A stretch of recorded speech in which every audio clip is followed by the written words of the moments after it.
Jen, you'll need to share your screen so that he can do his PowerPoint. He can share his screen. Okay. Hi, everybody. Welcome to Business First Wednesday. This month, we're going to be discussing, Canada, awesome sauce. So cool. Where in Canada, Bonnie? Are you across the pond? I'm just about, I'm just east of Toronto by about an hour and a half. Oh, cool. So you're not far from us. No, Well, no, welcome. just a few hours drive. Thank you. I'm president of John's fan club. Oh, okay, great. I didn't know you had a fan club, John. Neither did I. I'm Jennifer Burns. I'm the head of the Business Insight Center here at the Central Library of Rochester and Monroe County. And we provide businesses of all sizes and stages with information that they need to start their business, whether or not that is, or to run their business, whether that's an example of a business plan or market research reports. We serve everyone regardless of where they live. So Canadians, you're welcome to contact us as well. And everything is private and confidential. We're also an arm of the USPTO. So if anyone needs prior art patent search or trademark searches, we can do that for you at no cost as well. So Gina Mangimeli from the Small Business Development Center is going to introduce our speaker. And I'm excited for this topic because I don't know, like personally, like my brand of cat food I can't get. There's I can't find dark chocolate Hershey's Kisses, like all this stuff. We're just like, where's my stuff, right? So where's my stuff? So Thank you. So if you guys can keep yourselves muted and enter any questions into the chat, that would be great. And Gina, take it away. Thank you. So my name is Gina Mangimeli. I'm a certified business advisor with the New York State Small Business Development Center here at SUNY College at Brockport. And for those of you not familiar with the SBDC, know that we are one of 22 centers in New York State. We're one of 1,057 nationwide. So any state that you're in, there is a small business development center with advisors who can lead the way on your business, whether it's a startup, to expand your business, or even to prepare for selling your business. So the Small Business Development Center, we're kind of the premier technical service providers. We help with business plan development, small business startups, loan information, and assistance with your financing. We don't do financing, but we work with banks to make sure that you're packaged properly. We work with organizational structures, workshops like this, and seminars. We work with construction contractors and so on. So I will put in the chat how you can get a hold of us and the website where anyone for anywhere in the state can literally click on a tab and make an appointment at your closest SBDC to gain that assistance that you're looking for. So this topic, the supply chain mess, has been one that I have been pondering for a while because of the fact that we have seen things on that are not there on the shelves. We've heard about new cars being delayed because they can't get chips. And in doing a little bit of research, I found many articles that are writing on this, one by Andrew Moore, a journalist for the Epoch Times, who wrote an article on the Great Global Supply Chain Reshuffle. So the supply chain problem has been affecting the entire world, and especially now with the Ukraine-Russian conflict that's out there. Organizations like LG Electronics, Hasbro, Universal Alloy Corporation, Intel, Samsung, they're making a shift to find other suppliers in India and places like Vietnam, and to find different modes of transportation like via sea and air, because rail through Russia is risky right now. And so there is a huge problem. So I want to get some questions answered for us today, and we've sought out an expert in the field by the name of John Hogg. As president, John established Straightforward Consulting in 2008, and he continues to work side by side with senior leadership and frontline workers. He has a hands-on approach, which has led to successful engagement with clients like Thermo Fisher Scientific, Delaware North, Moog, Multi-Sorb Technologies, Cliffstar, and the Pennsylvania Liquor Control Board. I mean, these are big names. Clients vary in size from under 10 million to over 42 billion in sales, with successful engagement with diverse industries. So he's handled everything from consumer goods, aerospace, defense, advanced manufacturing, industrial, automotive, healthcare, and the list goes on. John has, prior to founding Straightforward Consulting, John spent 20 years at Rich Products, a $3 billion food manufacturer in Buffalo, where he held leadership position across all areas of the supply chain. John has taught supply chain management at graduate and undergraduate level at Niagara University. He served 7 years on the leadership board of Supply Chain Council, for which he chaired the National Supply Chain World Conference in 2013. John has a BA and an MBA from Canisius College in Buffalo. In addition, John is a certified Lean Sensei, a certified Lean professional, a certified business process master through Michael Hammer and Associates. Needless to say, we have an incredibly qualified supply chain expert here. John, good morning, and thank you for being with us today. Good morning. Good morning. Thanks for having me. It was a nice opportunity, and hopefully I can share some nuggets that people will take back with them and help their business. Good. So let me kick things off. We have, no matter where we are, we've seen that the supply chain operation depends on the production of products and goods, and then they need to get transported to get to their destination, either by land, air, or sea. So as we've all seen and experienced, these container ships that have been sitting off the port of Los Angeles, and hundreds of supply chain issues that have caused us, problems over the months. And so the big question is, what's happening? How can you help us understand this? And then at the end of the day, we want to understand what can we locally do to protect ourselves from shortages, which are causing huge inflationary prices and things like build outs. I have a client that wanted to build out $1,500 worth of space. The space was $15 a foot, but the build out was going to cost them $29 a foot. So everything is affected, and we're listening intently with what you have to tell us today. Thank you. You're welcome. Should I, can I go ahead and share my screen then? You can, yeah. Let's see if I can do this right here.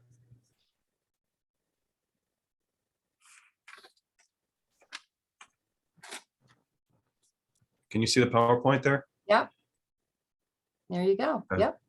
Okay. So yeah, all those questions are great questions, Gina. Yeah, there's been a lot going on, and I guess the good news is that everyone now knows what the supply chain is, because years ago, not a lot of people knew what that was. I used to joke that we're kind of like offensive linemen in football. Like if your name isn't called, it's a good thing, but if your name is called, usually it's for a holding penalty. And I think that's what's going on now, right? The supply chain's getting a lot of penalties. So, I just put together a presentation to walk through kind of how we got to where we are, and then at the end, what can you do about it? And I just grabbed this. If you remember, this logo is from The Perfect Storm, and I think that's what we're facing right now. So hopefully we can get through this together. So I just want to talk a little bit, a brief introduction on Straightforward Consulting, and then a little bit on the supply chain, because I don't want to assume that everyone's in the same place on what they think of when they think of supply chain. There's some companies I know that think that supply chain equals procurement. So I want to have a little bit of a discussion around that, just to get everyone on the same page, so we have a baseline of what that is about. And then we'll talk about really the specific questions that's the content of this talk. How do we get here? When will it end? And what can we do about it? So I think Gina did a nice job talking about the company. So we basically, we customize our solutions, and we fix broken supply chains, and we make good supply chains better.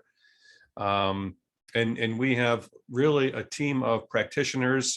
We've got the scars to prove it, mostly senior level people in companies that are on the team here. And the whole idea is taking cost out of your supply chain, making you a better supplier for your customers, whether that's reliability or responsiveness or being a lower cost supplier. And a wonderful byproduct of that is we work side by side with your people that are in the trenches. And the byproduct of that is these people have a say in how their future work happens, and they're much more engaged and they stick around. Studies show that the more engaged they are, they'll stick around a lot longer. So that's a real positive. At the end of the day, what we do is really it's core supply chain optimization and process design. So my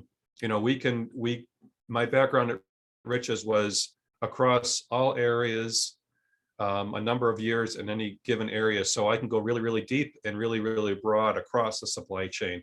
To me, the key is going sideways across the supply chain, because that really talks to the process of how things are connected and linked together.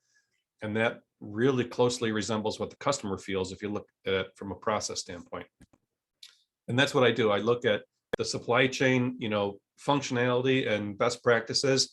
At the same time, we look at it in a process view. So we look sideways at things, and we have like a lean approach where we can identify the waste and take the bad things out of your processes. I like to think that we're not the same, a typical sort of company. I like to think that we roll up our sleeves and get the work done. We're very much focused on, despite those big names that I work for, I really do work an awful lot with small companies.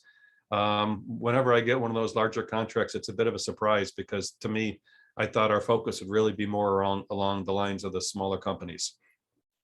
And in doing so, it's driving the ROI right away for us, because we know that people can't wait forever, and smaller companies don't have unlimited cash. So it's all about getting savings right away, building credibility, and then continue to work and help more and more along the way.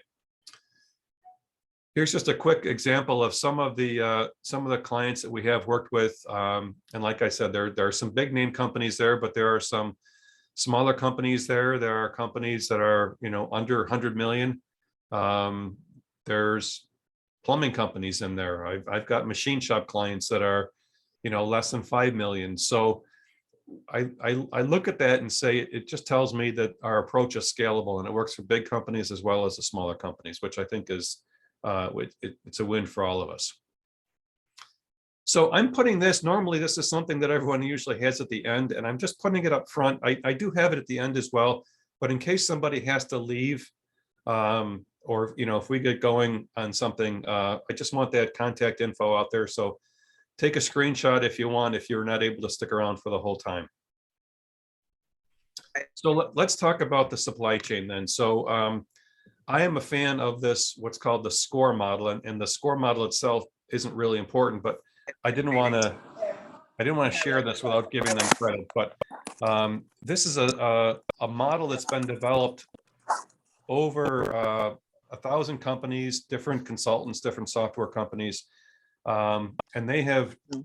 This is kind of a very high level view, but they literally have a very deep dive for every one of those little bubbles. But at the end of the day, if you look at this middle piece here, if this is your company, you have a planning layer, if you will. So you have planning activities like, what's our annual budget? What's, do we need more infrastructure and capital spend on plants and warehouses and all that stuff? There's all kinds of planning that happens above the transaction level. And then underneath then your actual transaction level, you've got sourcing. So all of your purchasing, buying decisions, material comes in, that turns into your make, because now I'm taking my raw materials and packaging and turning them into finished goods. So there's a conversion activity going on in make. And now I've got finished goods, and now I have warehousing and transportation where I deliver things to my customers.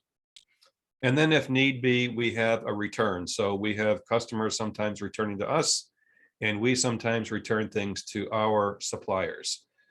So at the end of the day, in a very narrow way, supply chain to me is plan, source, make, deliver, return. And there are a series of silos that are connected because it's a supply chain, right? And you got to have the links of the chain connected. So your sourcing feeds your manufacturing feeds your delivery.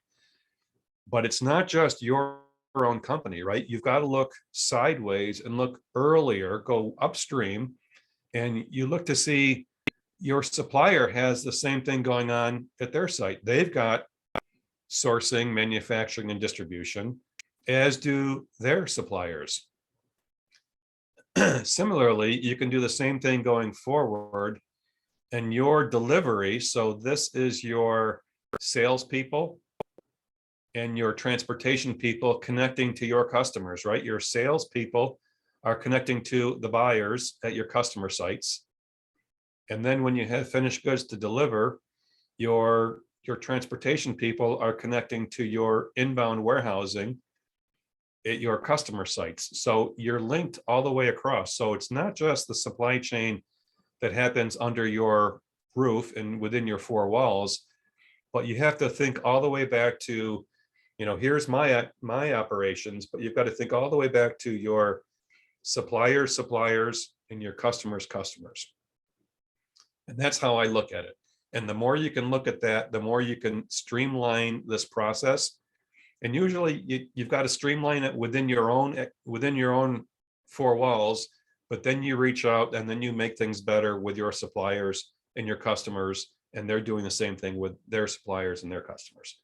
So just to get everyone on the same page, when I think of supply chain, it is all of those activities.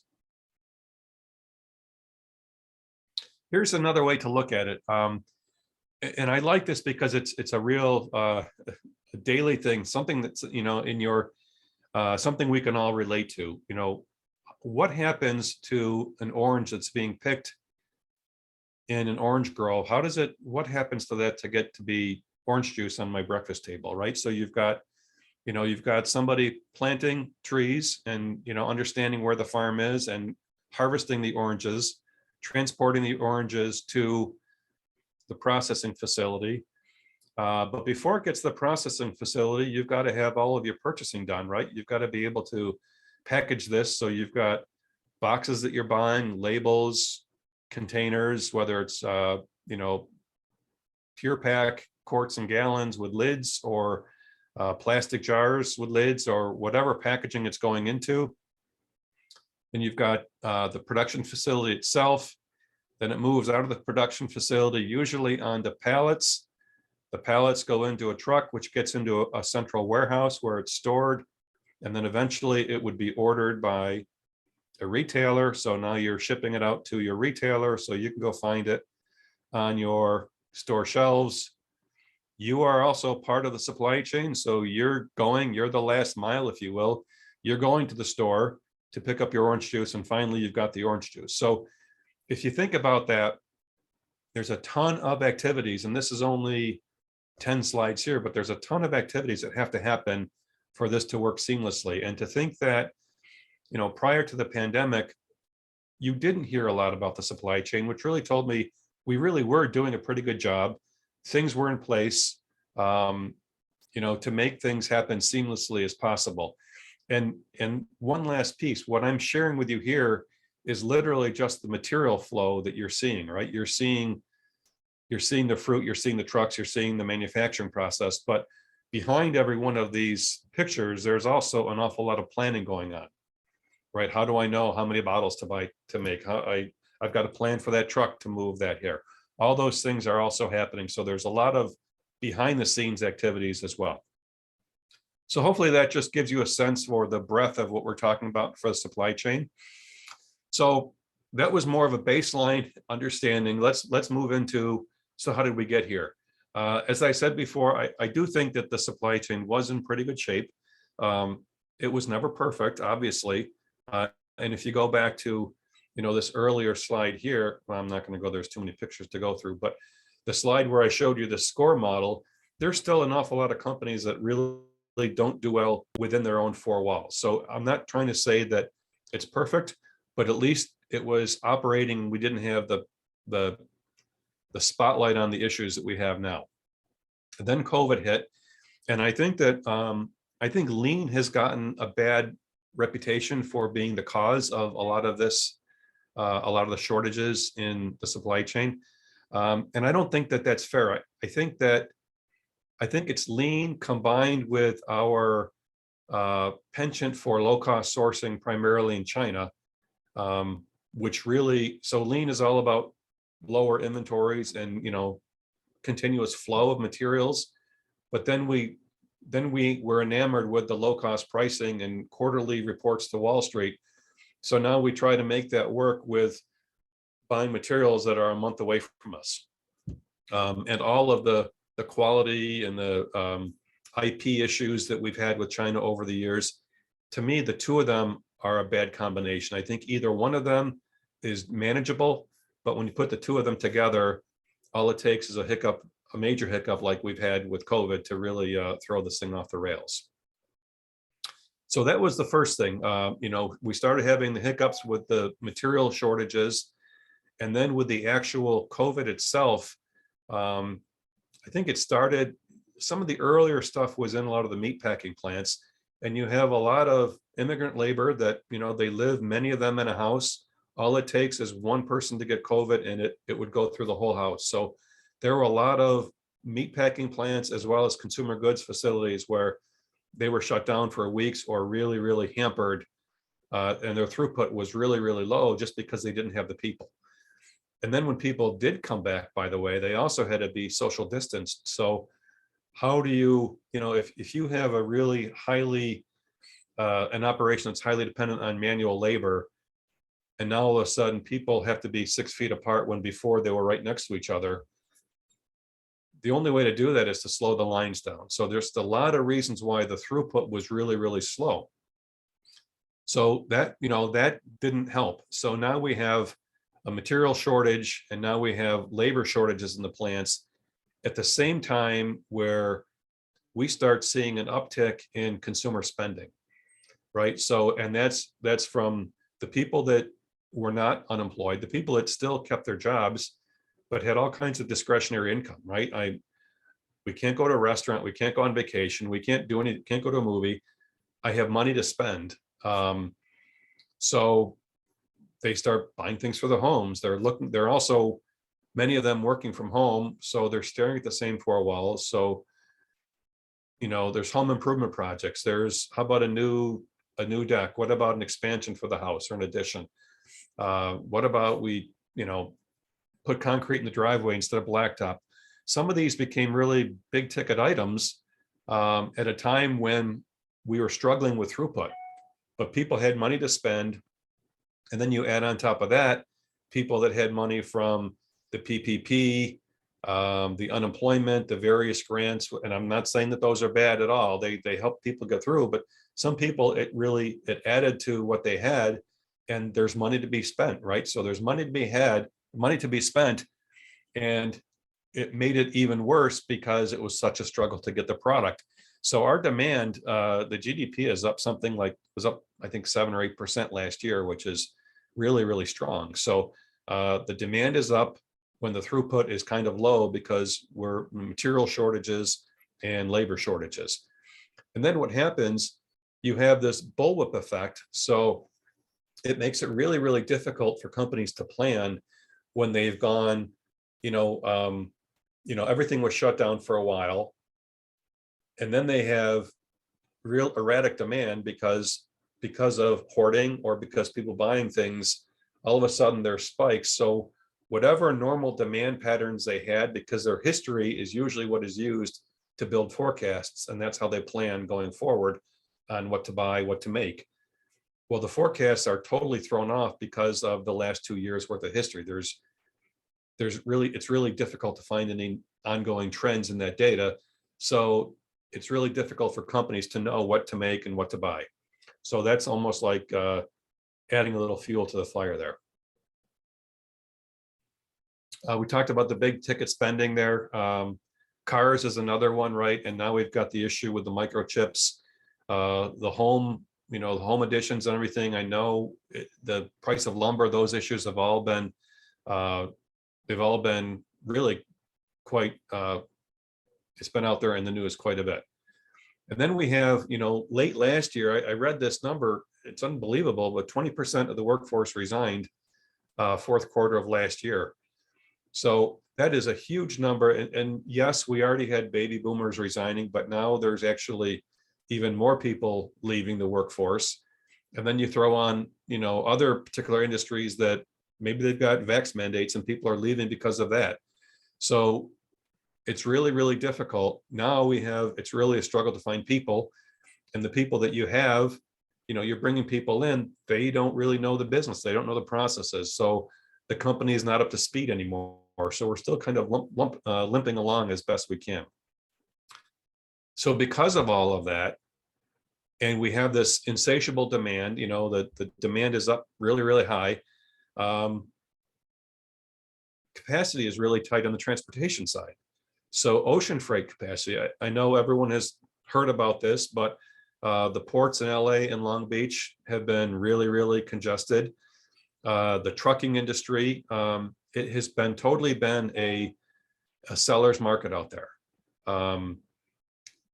2 years ago, 3 years ago, I had clients that were spending probably $3,000 to move a container from Shanghai to the West Coast.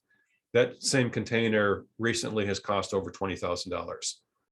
Some people are paying, extra money just to get space on a truck or on a vessel, and they're not getting the vessel.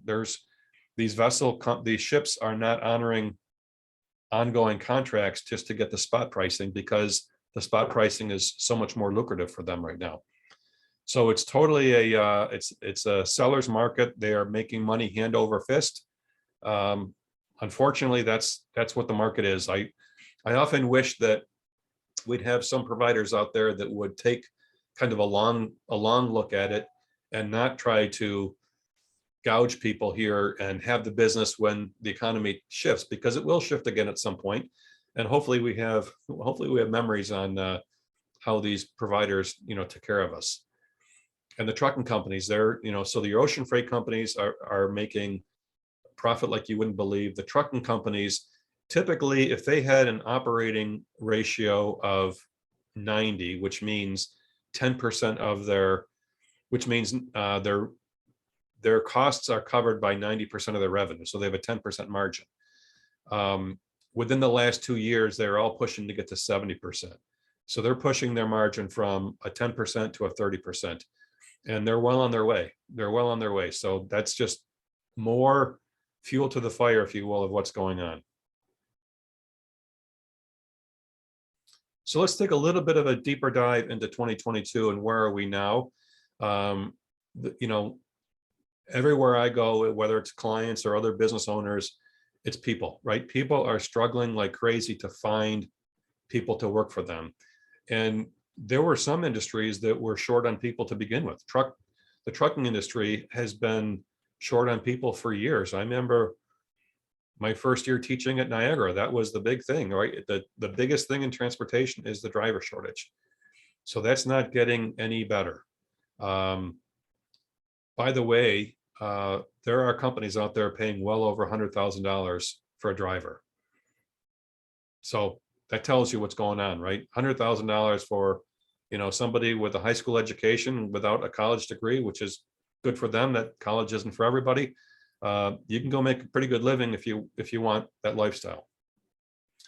The demand is still strong. I think it's starting to slow down a little bit now that the Fed's actions have started on the interest rates. So I think that's dampening a little bit of the demand. But there's also a major shift within the supply chain of companies moving toward this resilient supply chain. And to me, that's a bit of a code word for more inventories, maybe some dynamic sourcing of, I'm going to have dual sourcing, and I'm going to be really flexible and agile when it comes to choosing which supplier to use for this particular order or this particular shipment, this particular material. But to me, the big part of that is it's a code word for more inventory. The pendulum is shifting away from lean, and now everyone feels that they got burned, so they want to have more inventory, which is interesting, because even after, so what's happening, most companies, their inventory levels are a lot lower than they were prior to the pandemic. So even if we were to stop, and if the GDP, went down to 2% or something, something more normal, away from the 7 and 8%, we would still have this challenge for several more months, because companies are still replenishing their inventories. They're roughly half of what they were prior to the pandemic. So So the whole point of not only do I need to get to where I was before the pandemic, but I want more inventory than that. Okay, but you're trying to get this inventory from other companies that have the same labor issues and material issues. So it's not going to be something that is turned on overnight, right? It's going to be a slow go to get there. I think fuel is going to continue to be high, as long as we're importing, and that's impacting obviously transportation, which impacts everything. Plastics, synthetics. I don't see fuel price dropping significantly for quite a while. And then the ports, LA and Long Beach, it's incredible. If you look at the volume between so these are two ports that are right next to each other. If you combine those and looked at that volume as one entity, they would be one of the top 10 ports in the world. But if you look at their efficiency, they would be number 333 in efficiency. So incredibly inefficient with what they do. You would have thought that these ports were operating 24/7, since at least for the last year or year and a half, whenever we started to get back on our feet after the pandemic. They're still pushing that, and there's a lot of finger pointing, and well, it doesn't make sense. The port is saying it doesn't make sense for us to operate 24/7 because the warehouses here in the ports, we don't have enough space for them, and they don't operate 24/7. So what difference does it make? But you have to understand that, the supply chain is a series of constraints. So figure out where the worst constraint is, you fix that, and then you fix the next constraint. So if opening up the ports 24/7 clears the congestion, but it moves the constraint to the warehousing, well, okay, that's a start, but now we've got to go work on the warehousing constraint, right? What can you do about that? But just saying, we're not going to go 24/7 because the warehouses can't handle it, that's just shifting responsibility, if you will. So these are still some of the issues that we're focusing on and still dealing with right now. I did see that, I haven't read it yet, but I read a headline that the Biden administration put something out earlier today about their progress on the supply chain. So that'll be interesting to see what's going on there. But there is certainly a lot of focus in this area now. Oops. So this is a question that was asked, a poll that the Wall Street Journal published in January. So it's a couple months old, but the question is, when do you think this is all going to end? Largely, when do you think it's largely receded? And believe it or not, most people are saying middle of 2022. For all the reasons I just suggested, I don't think it's middle of 2022. I think we're looking at next year. And I think this was a typo from their chart. I think this is Q2 of 2023 is what they meant to say, obviously, because here's your 22. I did a similar presentation, I want to say in maybe October, for a bunch of business executives that I'm in a networking group with. And I was saying, I don't think it's going to be any better until at least the end of 2022. And I thought I was going to be, the person giving them the bad news. And I was probably the most optimistic, because all of them were saying, oh no, I think it's worse. So I thought I was delivering the bad news, and they're saying, no, we think it's 2023. And, here we are in April, and it's not, I don't see it happening fast enough to be resolved this year. So I'm in that camp now that it's going to be next year as well. And here's the reason why, in my opinion. So, I think the energy policies that the current administration have is not helping us. Gina mentioned, some of the issues with the war in Ukraine. There's tremendous material resources in Russia and in Ukraine. And there's some of those items, that's the only place where you can get that stuff. And with the rest of the world trying to isolate Russia, it's impacting, Gina mentioned the rail, it's impacting the air freight, everyone's trying to isolate them. It's just making things a bit more costly and a bit more delayed in getting materials and getting things. Labor, people have gotten used to working from home. I read something the other day that it was, prior to this pandemic, it was something like 1 in 67 worked from home, and now it's closer to 1 in 7. And the idea is, for the most part, that it, to some extent, this will still be the norm. They might not be working from home all the time. Obviously, not everybody can work from home. If you're working on a line, that sort of thing, you can't. But for the people that can work from home, they're doing that, to some extent. And if they're forced back by their companies, maybe that becomes a perk or an attribute where they say, I don't have to work here anymore. I'm going to go somewhere else. And as it is now, when you think about, you see my white hair, I'm old. In my day, you started with a company and maybe you worked for 2 companies in your career or something. My wife's in HR and org development, and she gave me a quote a few months ago that said, people entering the workforce now are going to have 18 different employers in their lifetime, which is crazy. And you think about how easy it is or how difficult it is to ramp up a new employee, and how long it takes somebody to become like an A player or a real reliable person. You're not going to have that anymore. I mean, if you do the math on, 16, 18 employers in your career, you're looking at 2 to 3 years at any given place. So how do you ramp people up? To me, you've got to really get your arms around the process documentation. Here's what it looks like. Here's the step-by-step. Anything we can do to ramp people up faster and get them engaged earlier is going to keep people, get them more useful for us right away.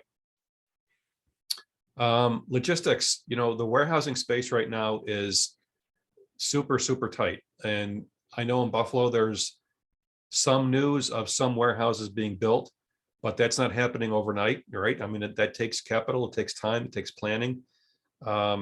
It's really, really difficult to find warehousing space. And you add that onto that, the idea of companies saying, we want to be resilient, we want to have more inventory.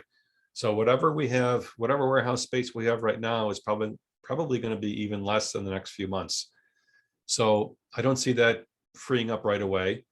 The transportation providers, they are taking huge profits. Although I will tell you, I just read this week that there might be a bit of a crack in the armor.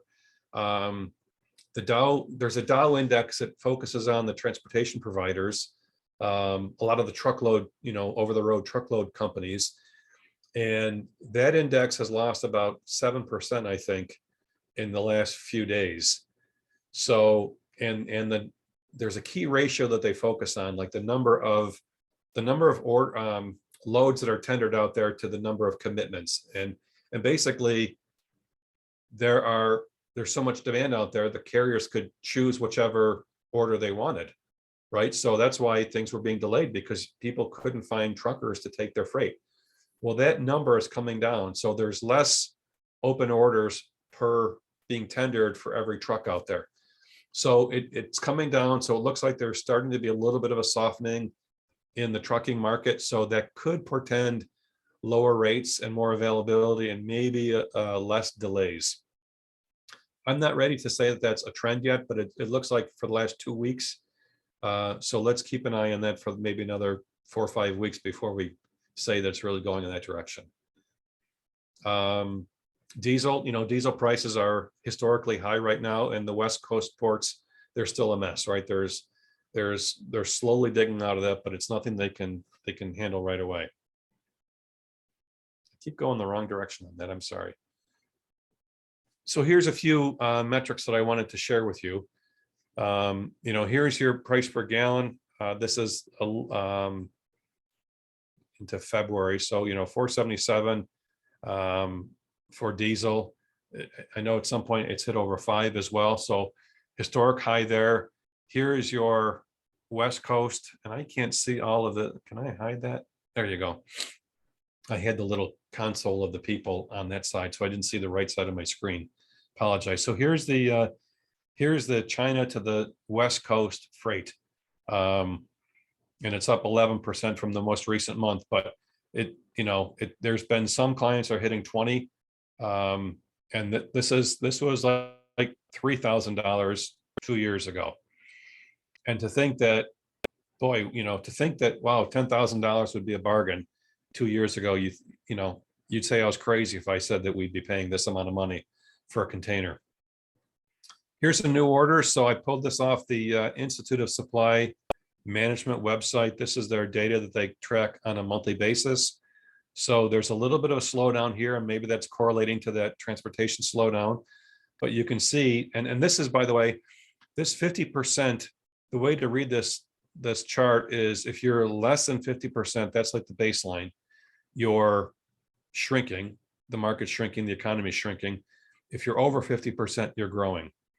So you can see this has been, pretty significant, and now it's down a tad to 53.8, but this was well over 60% for the last 2 years.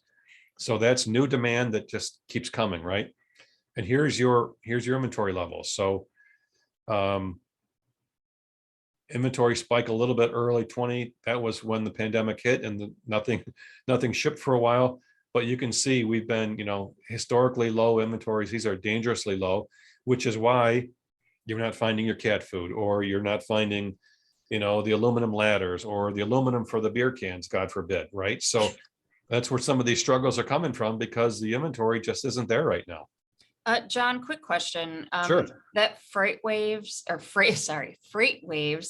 is that publicly available information, or is that something you subscribe to? It is publicly available. I think there might be like an annual fee, but anyone can subscribe if you want to.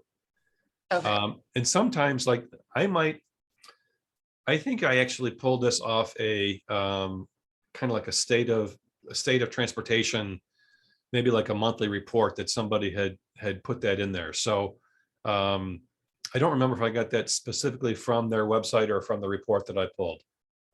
But you don't have to be, you could, anyone can get that information. So yeah. Okay. Yep. Perfect. Thanks. Sure. So here's, I want to make sure. Yeah. So my outlook is there is a lot of this whole thing around supply chain resiliency. So I think that'll be the big buzzword going forward. And like I said, I think it's to me, it's code for more inventory. I didn't want to put too many slides up here, but I will say, when you look at this new orders, the manufacturing, the throughput slide is similar to this. So manufacturing is trying to catch up. It's just a few points behind this. So we have done what we can. Most places have, to meet this demand as much as possible. And there's another slide on employment as well, and that's the Institute of Supply Management, ISM, and they have this stuff is out there as well. And I know that there's not a cost for that. So if anyone's interested in that, you can check that on a monthly basis as well. It might be ism.org. I don't remember if that's it, but it's the Institute of Supply Management. And they have, they update this every month. So there's other charts there as well. So I think I think our manufacturing facilities are doing what they can. Their output is almost matching the new orders, and the employment levels have increased as well, which is incredible, given the fact that a lot of people aren't really looking at work. We lost such a huge slug of people in the fourth quarter of last year. But manufacturing does need to catch up a little bit. Like I said, they're logging a couple points behind. They will continue to replenish their inventories. So even if the demand stops today, I still think we're going to have months worth of buying of inventory, just so everyone gets their finished goods and raw materials back to the levels that they want it to be. What's really interesting for me, when you think about manufacturing and you think about this whole point about struggling to find people to work, is, to me, the answer is in automation. But when you look at surveys that are out there, automation is usually not even near the top of the list. I'm not even saying it has to be number one, but it's usually toward the bottom third of the list of options of how companies are looking to spend their capital dollars. So whether it's manufacturing or warehousing, I don't see companies embracing the automation option right away, which is a little surprising because to me and I'm not like a big automation hound, but it just seems really logical. That's where we got to go if we want to, number one, deal with fewer people. And if we're trying to repatriate manufacturing back to the States because companies want to have a shorter supply chain or a local supply chain, that just means more manufacturing has to come here. We've got to figure out a way how to make that happen. And to me, it's automation, but the companies aren't there yet. Yeah. So that's something to watch, but I don't see them pulling the trigger right away. Yeah. The supplier deliveries, the issue going on right now with the deliveries is because the West Coast has been such a mess, companies are doing something that they haven't done before, which is take it to the East Coast. Because before, on a percentage basis, if you're paying $3,000 to move something from Shanghai to LA, it was a pretty big increase to go from Shanghai to Savannah or Charleston or any of these East Coast ports, right? So it didn't make sense. And frankly, you didn't really need to because there wasn't a backup on the West Coast.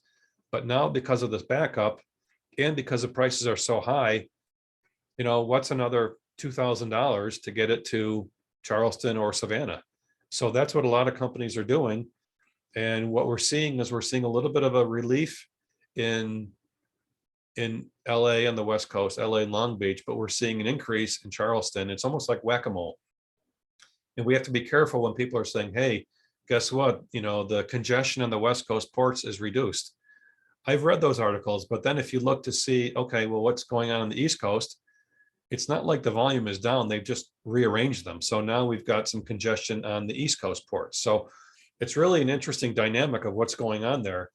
And, but think about what that does to transportation. So now the trucking outfits are saying, all right, well, we should have more of a focus on the East Coast. The state of Georgia recently announced they're putting in, I want to say $530 million into the Georgia Port Authority because of the growth in the Georgia ports in Savannah. And believe it or not, LA was always the number one market for outbound transportation because of those ports.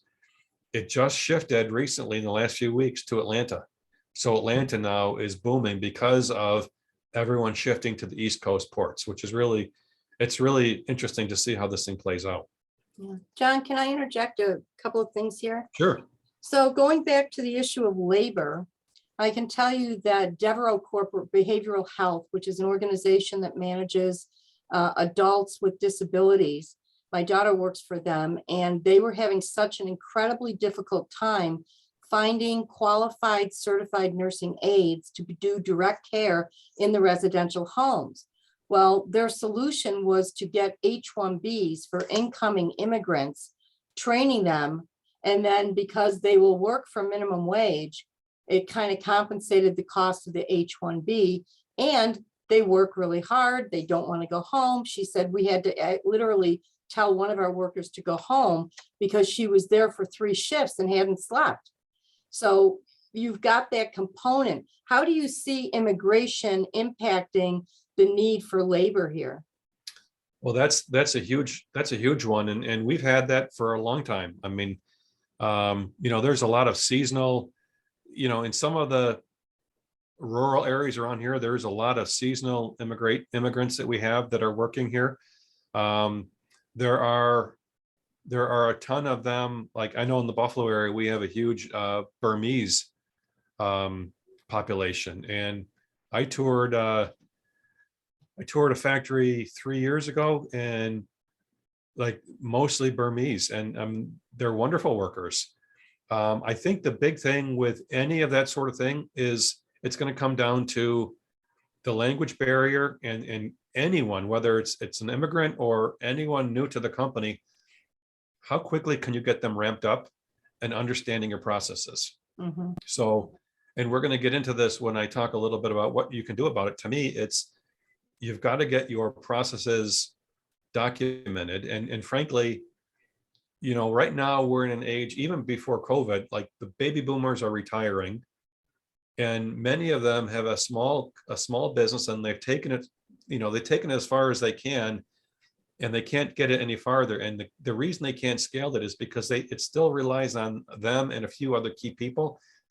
They're not scaling their businesses by looking at the processes and document, you know, improve the process and then document them. So it's almost like a plug and play, because let's face it, we can't afford to have A players in every role anymore. You need to have some Bs and maybe even some Cs. If you can't find people, you're gonna be okay with a C. I know some people that, I know of one woman who fired a worker because she stole from her a year ago. She's so desperate for people, she hired her back. That tells you, and other people that are, you know, that this person is bad, he's bad for morale, but I need him for output. And so people are making decisions now on hiring people that they wouldn't normally do. But to me, the best way to make them productive quickly and keep them there is to really have your processes documented well, so they know, number one, you share that stuff with them when you're recruiting them, so they know what they're getting into. And then they're ramped up quickly because it's very clear what their work steps are. Does that make sense?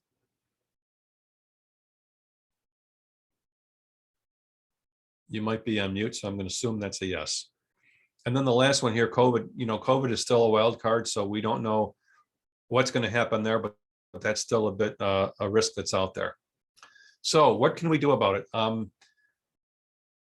We can't fix COVID. We can't fix the ocean freight issues and, you know, all of that sort of thing. But what we can do is to me, my advice to companies is, what can you control? And control what you can control. Many companies are reducing their SKUs, their items, their offer, if you will. Standardize parts, modularize things as much as you can, so you're limiting the complexity of what you have to buy. That helps you, it helps your suppliers. And you see it now. There's some, you know, maybe some of your favorite consumer goods aren't around anymore because people have started to standardize and reduce those SKUs. I would look to see profitability by item. Maybe look at that from a complexity standpoint too, and choose the items that are not profitable and complex. And you know, at the end of the day, if there's something similar to it, you probably won't lose a lot of business out of that. So that would be the first thing, you know, really look to reduce your offerings and standardize it as much as you can. Regarding sourcing, there's a few things in here on sourcing, but it was amazing to me how many companies really were all in on sole sourcing. And again, it was all about getting the lowest total price. I didn't add this, but I would add this. When you're doing your purchasing, don't look just at purchase price, but look at total cost of ownership. And what I mean by that is, what other sort of cost impact is this item bringing into your network? So I'll give you a real quick example. It's an extreme example, but it makes the point. I know of a purchasing person who got a great deal on stretch wrap. So he bought a ton of stretch wrap. He was probably evaluated on purchase price, so he probably got a nice fat bonus out of it. But the company didn't have enough warehousing space, and this is pre-COVID, by the way. The company didn't have enough warehousing space for all that stretch wrap, so they had to build a warehouse. They didn't have a lot of land left on their campus to build the warehouse, so they built what they called the giraffe house, which was a relatively narrow but tall building, right? So not a huge footprint, but it went really, really tall, like the neck of a giraffe. Well, as it is, you know, you have to have forklifts and material handling equipment. They probably had to have, you know, custom material handling equipment to get higher. So you're building a warehouse, putting racks in there. You have to build or buy custom material handling equipment. You need to have a person in that separate warehouse. Oh, by the way, this was deep in the heart of Texas. Stretch wrap is made out of plastic. What happens when it's really warm? That stuff can melt. So now you've got to temperature control that thing. All of that expenditure because somebody got a great deal on stretch wrap. So we need to stop thinking about the purchase price and getting a great deal on the purchase price, but look at the total cost of ownership. I guarantee you there's no way that was a good move for that company, right? So think about that. And yes, it's an extreme example, but it's a true example.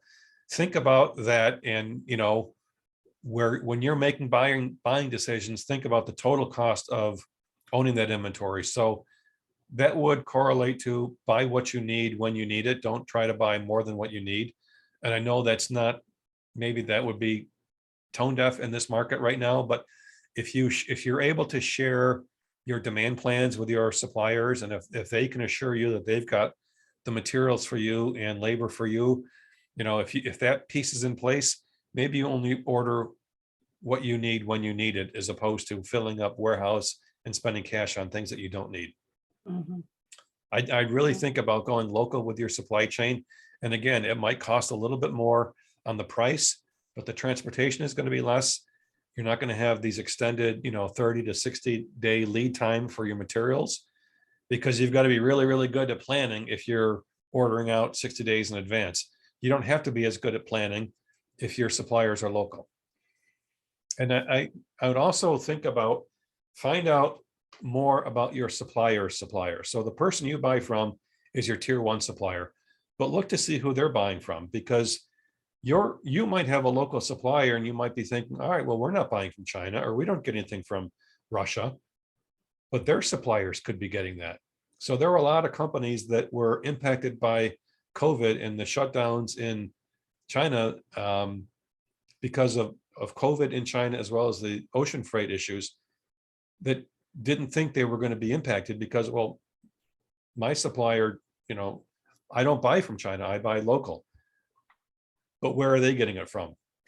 And by the way, there's a lot of focus right now on human rights. So there's a big risk mitigation and slave labor and all that sort of thing that, when goods are coming into the country, they're getting seized if it's coming from countries with some of these violations. So just, stay close to who your tier 2 suppliers are and where they're getting their materials. That's I just helped a client finish up a risk survey with their supplier base. And we had a pretty extensive section in there about their tier 2 suppliers. How much do you know about them? So I certainly give that some thought. I would look at your processes. So this is the labor side of it. I'm getting some interesting business recently from companies that are not manufacturers and distributors. And that typically that's usually who I serve the most, only because my offering tends to help. I have a lot of things that help manufacturers and distributors, but I have professional service companies, excuse me, a plumbing outfit that they're not manufacturing, but they brought me in to look at their processes because they're struggling. Their processes are still, it's their own internal supply chain, and it's really how they deliver goods and services to their customer. It might not be manufacturing, it might be an engineering design or a repaired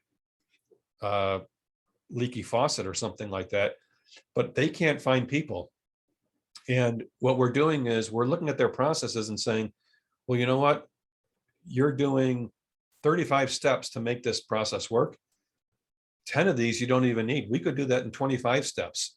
So maybe now, instead of pulling your hair out because you can't find people to work, maybe we can change the work and get rid of the waste so you don't need to find people. Because honestly, that's the reality, right? There's less than, when I start working with a company, we typically measure their value add time. And I don't think I've ever come up to one company that had a value add of more than 20%. So 80% of the time, they're not adding value when they're doing this work. So if we could work on that, we can make it so your workers are more productive, and maybe you don't need to hire more people.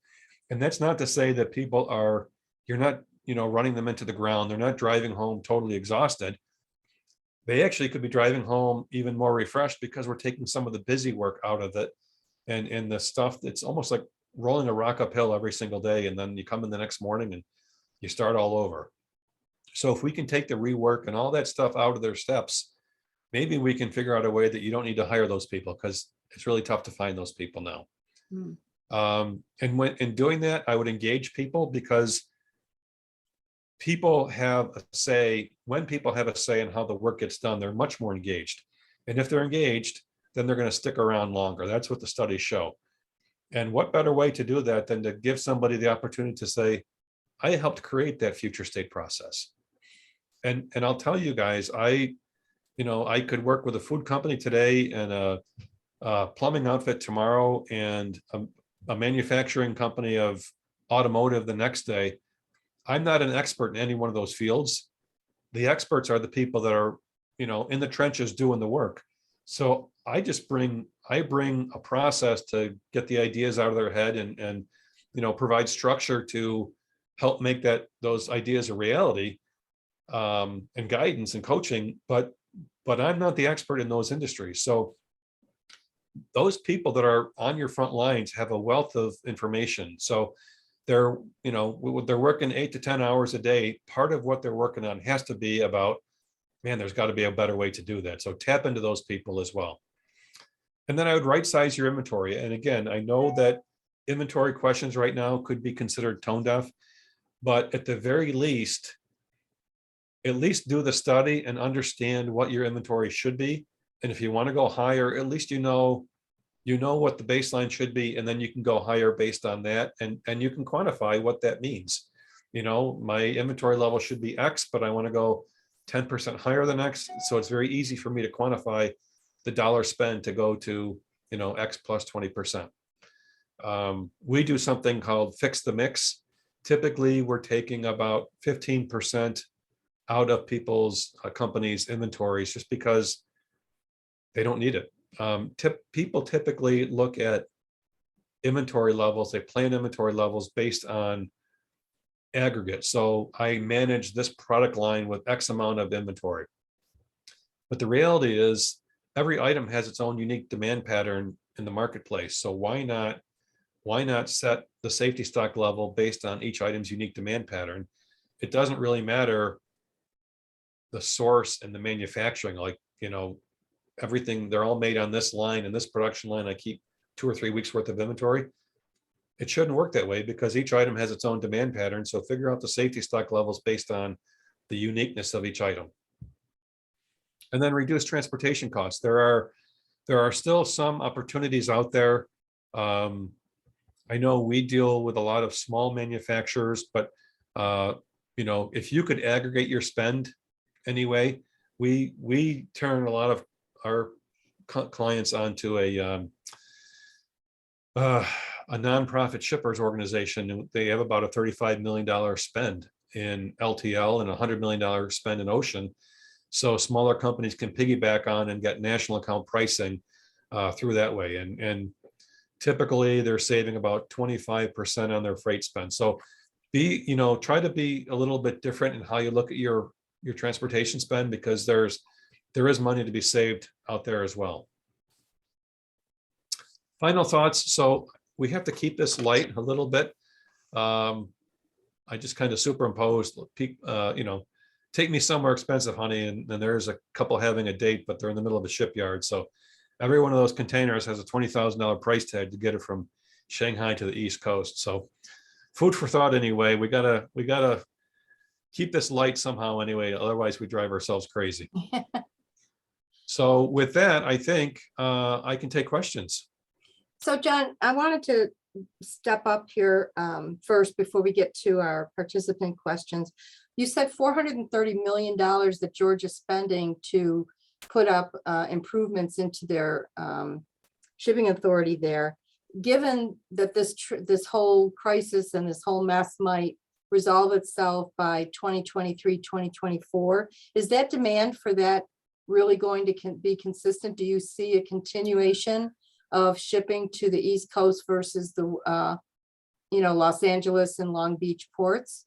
That is a great question. Apparently, the state of Georgia thinks that. That's honestly, when I read that, I didn't even ask myself that question, like, is that a good spend or not? But that is a good question. I tell you what, it's an indication of how bad things are on the West Coast. So I think they're thinking, let's beef up capacity, and frankly, the Southeast continues to grow as well. So you can make a case that is a good thing to do, right? So, Well, yeah, you got 1,000 people a day moving into Florida right, and the right, South, and Georgia, and so yep, demand is going to be increased. South Carolina, those are all growing areas. Definitely. Okay, Jennifer, do we have questions? Not right now. Anyone? Questions? Any questions? Just so you guys know, yeah, Bonnie, yeah, it is overwhelming, isn't it? Our May's topic is on small business startup in honor of National Small Business Week. Hope you can join us. You will be emailed the PowerPoint presentation as well as a link to the YouTube recording of this program. I will say that I plugged in here I put a plug in for my LinkedIn, my personal, my company LinkedIn. If anyone wants to follow that, I do a daily supply chain update. So Mondays we talk about materials management. Tuesday we talk about so it's kind of corny. Materials management Monday, transportation Tuesday, warehouse Wednesday, that sort of thing. Thursday is throughput Thursday, so manufacturing and process improvement. And then Friday is Free form Friday. So whatever, maybe another hot topic of something new, but we'll talk about best practices or news and supply chain. So it's if you want to learn more about what's going on in supply chain or maybe some other best practices, maybe feel free to jump on there. I We would do like have a to question. Sorry. I just want to add a little bit about what John's saying about his LinkedIn.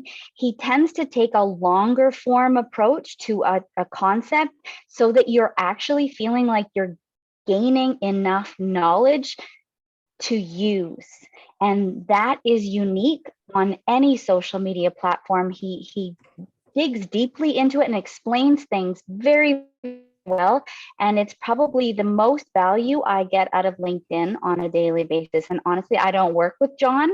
I just follow him online. Thank you, Bonnie. Great. Thank you, Cool. Bonnie. So, John, we've got a question from Robert. Sure. Reshoring of production. What is the trend? Well, there is some of that going on. I want to say Peloton made a big splash a while ago,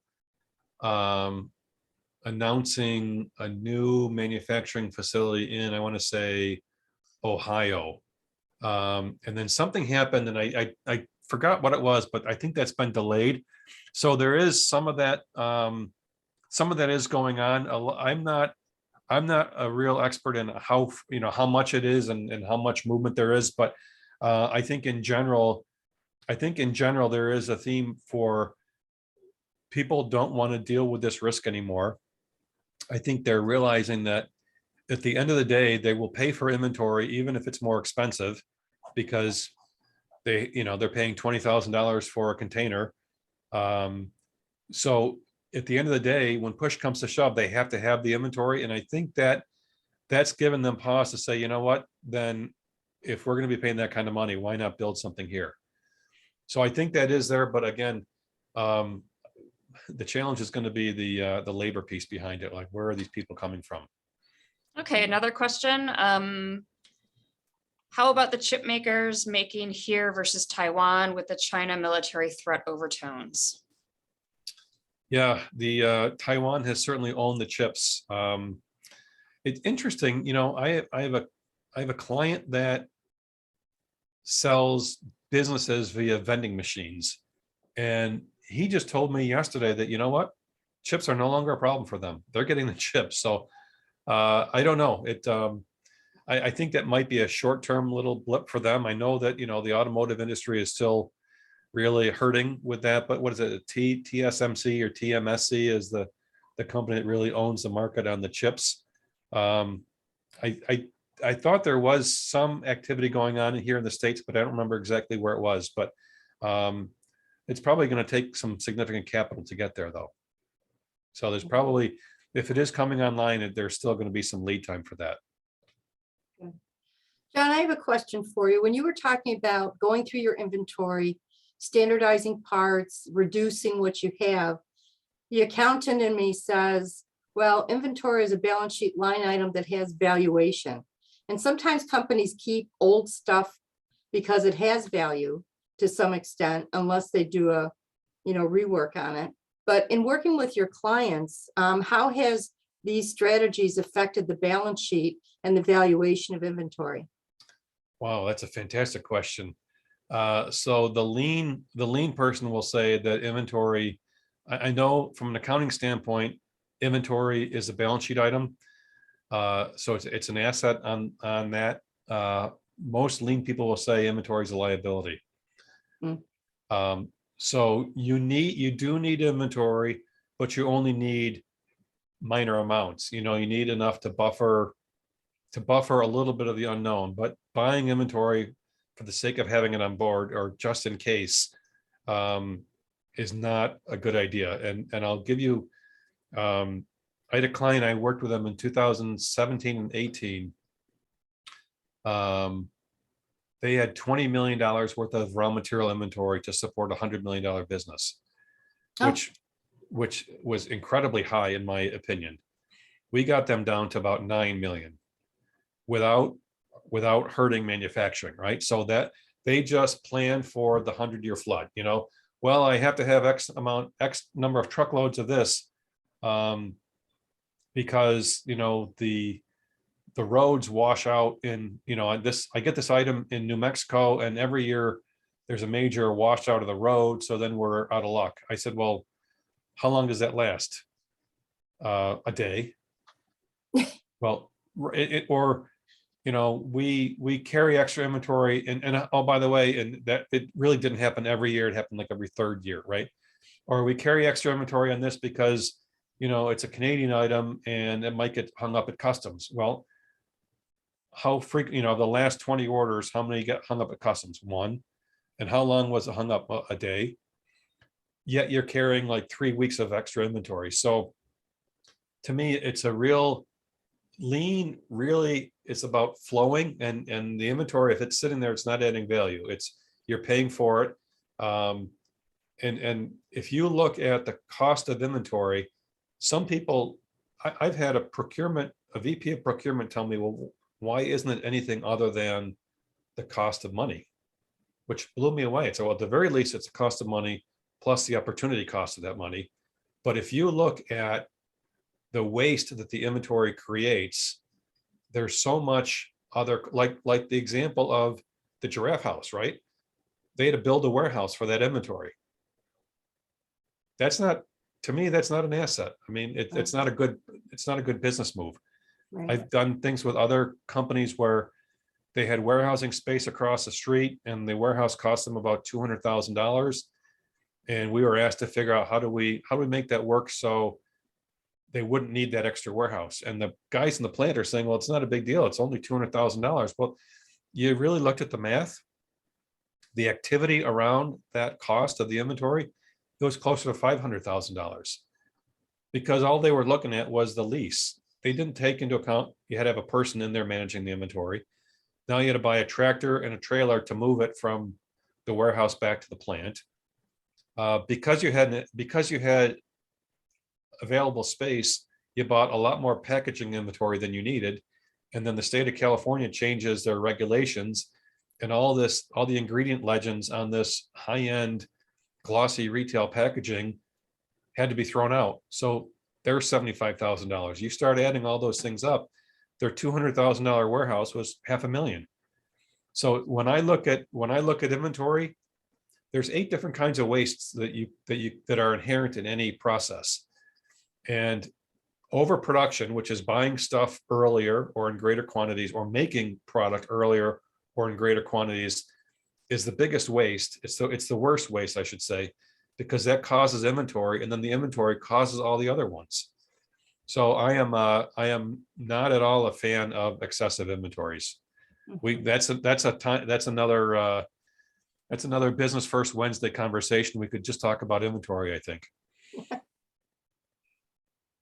Jen, I see a question up. Sure.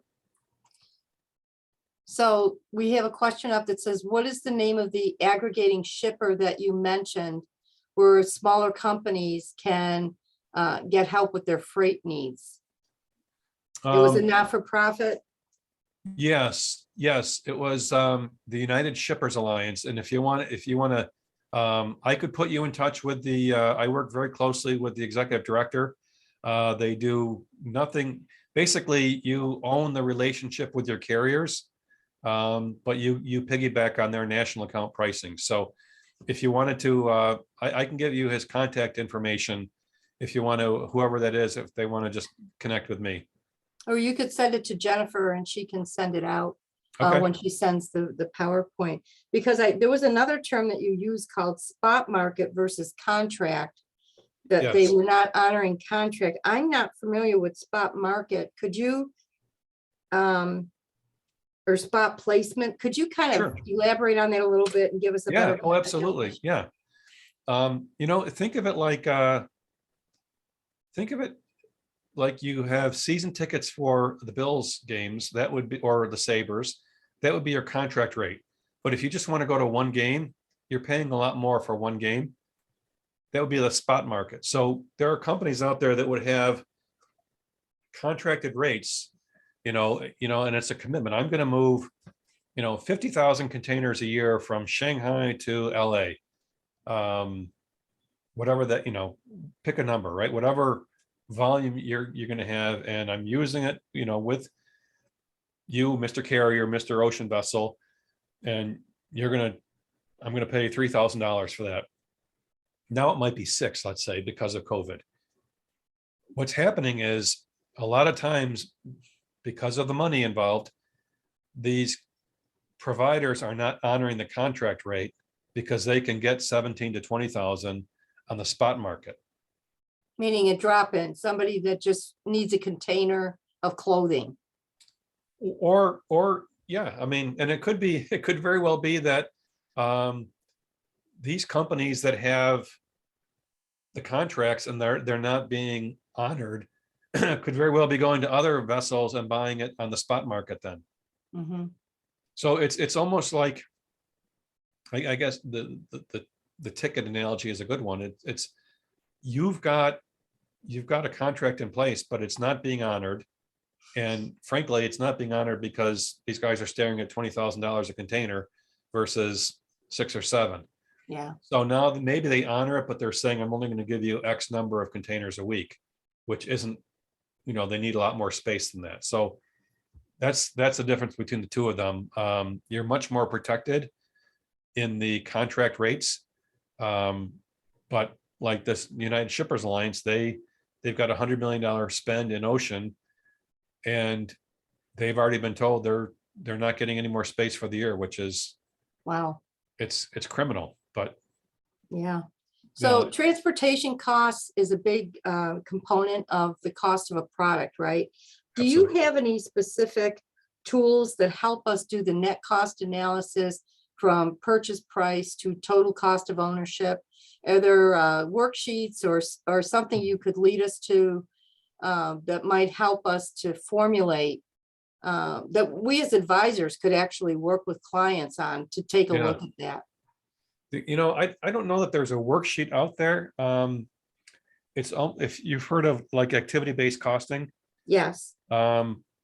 it's that sort of thing. It's really looking at what other activities are involved with all of this inventory. I could send you like an overview of the 8 deadly wastes, which tell you like all 8 of them. I'll tell you that we've done studies before, and it really depends on each company, like what they do with the inventory, but Right. they're generally borrowing money to fund it. They've got to put it somewhere. Sometimes if there's too much of it, now they've got, I've seen some companies where they can't even unload trucks because the docks and the staging area are full of inventory that they haven't put away yet because they don't have any space for it. So now they're getting detention charges from trucking companies. Mm-hmm. You know, and then, by the way, now the forklift guy is supposed to pull, you know, a pallet out of a rack, but he's going to have to move 10 pallets of goods to get to that rack, and the oldest one is buried there. Does he really do that, or does he say, you know what, no one's going to know if I just take this pallet that's on the floor and ship that instead, right? Because I'm being measured by throughput. I'm going to, you know, it's going to take me half an hour to move everything to get to what I need to get to, or I can just cheat a little bit and send this one. Well, now I've shipped stuff out of rotation. Right. Well, if that customer, maybe the next time you ship it to them, maybe you're no longer out of rotation and you're back again in rotation, they're going to notice that, well, wait a second, now I'm getting older product again.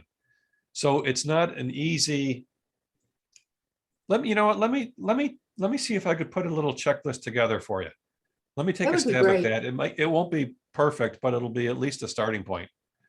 Yeah, this has all been incredibly insightful, and I learned a lot today. I'm sure our people in attendance today learned a lot, and it answered a lot of the questions that we had regarding, why we can't get our cat food on the shelf. I wish I had better news for you. Yeah, well, I think, understanding it is going to help us get creative with our solutions. And, one of the things, this isn't just about transportation. This isn't just about, manufacturing. The New York Restaurant Association did a conference that talked about reducing food inventory, coming up with standard menus, not reducing your offerings. So it just demonstrates that the process and the thinking about this goes across all industries. And I think both as Absolutely. advisors and business owners, it's really essential that we look beyond, because we are pretty much cost driven. Well, what'd you pay for that? But it's like when you buy, let's say you want to buy a Hummer, the purchase, you might get a good purchase price on it, but can you afford the gas at 5 miles a gallon? Can you afford the mechanical repairs that are on it? So what is the cost of ownership of that? Sometimes we forget to look at that. So, I'm just really, really impressed with all this information. One of the questions that came up was, is this a good time to start a transportation company? Well, you know what, I tell you what, there's different kinds of transportation companies. If you were to start it, I would recommend a truckload versus LTL, because What's truckload, LTL? You gotta tell us what the acronym is. yes, I will. So truckload is you pick up freight, from your origin and you deliver to the destination, and there's nothing in between.